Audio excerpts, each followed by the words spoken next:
Now, you probably noticed I don't feel about that war the way we were told we were supposed to feel about that war, the way we were ordered and instructed by the United States government to feel about that war. You see, I tell you, my mind doesn't work that way. I got this real moron thing I do. It's called thinking. And I'm not a very good American because I like to form my own opinions. I don't just roll over when I'm told to. Sad to say, most Americans just roll over on command. Not me. I have certain rules I live by. My first rule, I don't believe anything the government tells me. Nothing. Zero. Nope.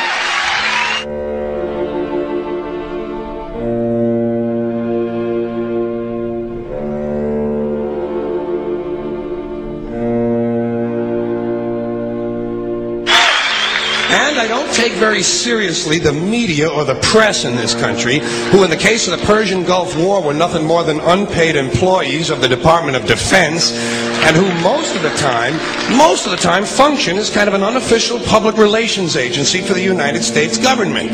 So I don't listen to them. I don't really believe in my country. And I gotta tell you folks, I don't get all choked up about yellow ribbons and American flags. Now, to balance the scale, I'd like to talk about some things that bring us together. Things that point out our similarities instead of our differences. Because that's all you ever hear about in this country is our differences. That's all the media and the politicians are ever talking about, the things that separate us, things that make us different from one another. That's the way the ruling class operates in any society. They try to divide the rest of the people. They keep the lower and the middle classes fighting with each other so that they, the rich, can run off with all the fucking money. Fairly simple thing, happens to work.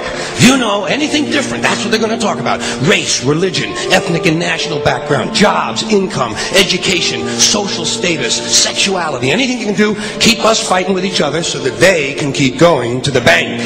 You know how I describe the economic and social classes in this country? The upper class keeps all of the money, pays none of the taxes. The middle class pays all of the taxes, does all of the work. The poor are there just to scare the shit out of the middle class. Keep them showing up at those jobs. Politicians know that word. They use it on you. Politicians have traditionally hidden behind three things: the flag, the Bible, and children. No child left behind. No child left behind. Oh, really? Well, it wasn't long ago you were talking about giving kids a head start. Head start, left behind? Someone's losing fucking ground here. But there's a reason. There's a reason. There's a reason for this. There's a reason education sucks, and it's the same reason that it will never, ever, ever be fixed. It's never going to get any better. Don't look for it. Be happy with what you got. Because the owners of this country don't want that.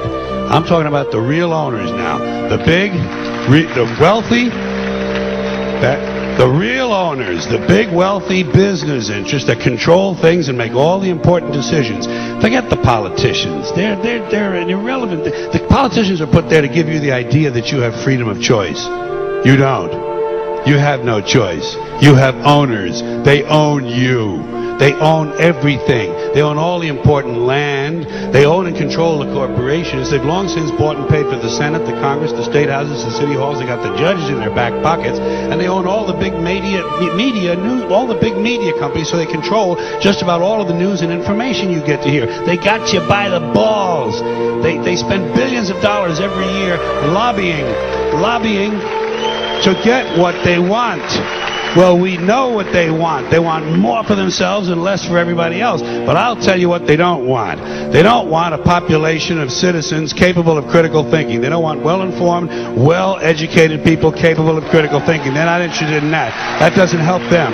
That's against their interest. That's right. You know something? They don't want people who are smart enough to sit around the kitchen table and figure out how badly they're getting fucked by a system that threw them overboard 30 fucking years ago.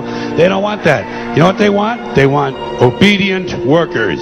Obedient workers, people who are just smart enough to run the machines and do the paperwork, and just dumb enough to passively accept all these increasingly shittier jobs with the lower pay, the longer hours, the reduced benefits, the end of overtime, and the vanishing pension that disappears the minute you go to collect it. And now they're coming for your Social Security money. They want your fucking retirement money. They want it back so they can give it to their criminal friends on Wall Street. And you know something? They'll get it. They'll get it all from you sooner or later, because they own this fucking place. It's a big club, and you ain't in it. You and I are not in the big club.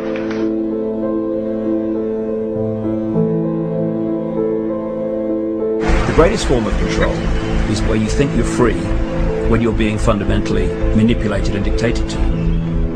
One form of dictatorship is being in a prison cell and you can see the bars and touch them. The other one is sitting in a prison cell but you can't see the bar, you think you're free. What the human race is suffering from is mass hypnosis. We are being hypnotized by people like this.